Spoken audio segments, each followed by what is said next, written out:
Hi friends, அஸ்ஸலாமு அலைக்கும். Welcome back to my channel. இந்த ஸ்நாக்ஸ் வந்து இப்போ இருக்க ஜென்ரேஷன் சாப்பிட்ருக்கவே மாட்டாங்க. அந்த மாதிரி ஸ்நாக்ஸ் தான். என்ன ஸ்நாக்ஸ்னு பார்க்கலாம் வாங்க, வீடியோக்குள்ள போகலாம்.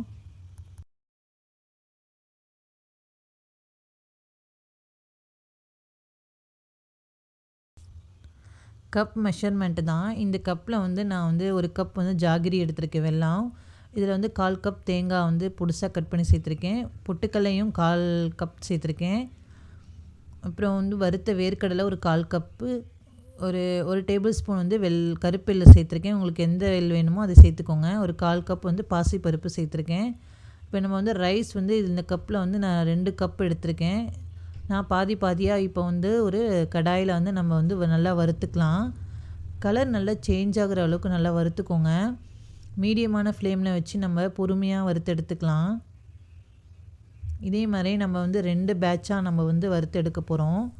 இப்போ நான் வந்து பேட்ச் வந்து வறுத்துட்டேன். இது வந்து நான் 2வது பேட்ச்சு. மொத்தமாக போட்டு வறுக்காமல் 2 இதாக போட்டு வறுத்துக்கோங்க. இது ஆறட்டும். பொட்டுக்கல்லை வந்து சும்மா ஒரு 1 மினிட்ஸ் வந்து வறுத்தா போதும், ரொம்பவும் வறுக்கணும் அவசியம் இல்லை. இதையும் ஒரு பாத்திரத்தில் வந்து நான் மாற்றிக்கிறேன். ஏற்கனவே வறுத்த வேர்க்கடலையை ஒரு மினிட்ஸ் வந்து நல்லா வறுத்து எடுத்துக்கலாம். 1/4 கப் பாசிப்பருப்பையும் அதையும் வந்து நல்லா வாசனை வர அளவுக்கு நல்லா வறுத்துக்கோங்க. இப்போ நான் வந்து வறுத்த அரிசியிலே இந்த பாசிப்பருப்பை வந்து நான் சேர்த்துக்கிறேன். ஒரு 2 டேபிள் ஸ்பூன் வந்து எள். அந்த எள் வந்து நல்லா ஒரு மீடியமான ஃப்ளேமில் வச்சு நல்லா வாசம் வர அளவுக்கு வறுத்துக்கலாம். இதையும் நல்லா வறுத்து எடுத்ததுக்கப்புறம் ஆறட்டும். இப்போ வந்து ஒரு டேபிள் ஸ்பூன் நெய் விட்டுக்கலாம் அதே கடாயில்.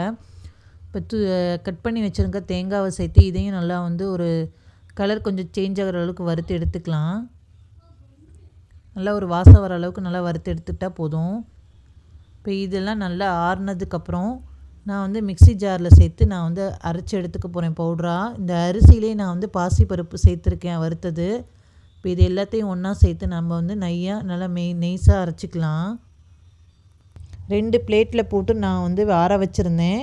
அதனால் 2 பிளேட்டில் இருக்க பருப்புகளையும் அரிசியும் சேர்த்துக்கிறேன். இப்போ நம்ம நல்லா நெய்ஸாக அரைச்சி எடுத்தாச்சு. இப்போ நான் வந்து இது ஒரு பாத்திரத்துக்கு வந்து நான் சேர்த்துக்கிறேன். நான் இப்போ வந்து அதே கடாயில் வந்து 1/2 டம்ளர் வந்து தண்ணி விட்டு நான் 1 கப் வெல்லம் சேர்த்து வச்சுருந்தேன். நீங்கள் நாட்டு சர்க்கரை எது வேணால் சேர்த்துக்கலாம். நான் பொடிச்ச வெல்லம் எடுத்துக்கிறேன். இது நல்லா கரைஞ்சி வர அளவுக்கு நல்லா வந்து மிக்ஸ் பண்ணிக்கோங்க. மிக்ஸ் பண்ணதுக்கப்புறம் நான் வந்து இப்போ வறுத்து வச்சுருந்த பருப்பையும் தேங்காய் பொட்டுக்கடலை இது எல்லாத்தையும் நான் வந்து இப்போ இந்த மாவில் அரைச்ச மாவில் சேர்த்துக்கிறேன். உங்களுக்கு எவ்வளோ குவான்டிட்டி வேணுமோ அந்த அளவுக்கு நீங்கள் சேர்த்துக்கோங்க.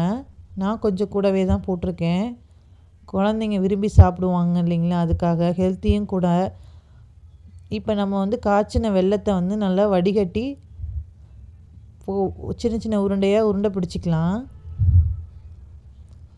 இதில் போட்டிருக்க எல்லாமே குழந்தைங்களுக்கு வந்து ரொம்ப ஹெல்த்தியானது கூட, நல்லா டேஸ்ட்டாகவும் இருக்கும். இதெல்லாம் நாம் வந்து அப்போவே சாப்பிட்ருப்போம் இந்த உருண்டையை. நீங்களும் வீட்டில் ட்ரை பண்ணி பார்த்து மறக்காமல் லைக் அண்ட் ஷேர், சப்ஸ்கிரைப் பண்ணுங்கள்.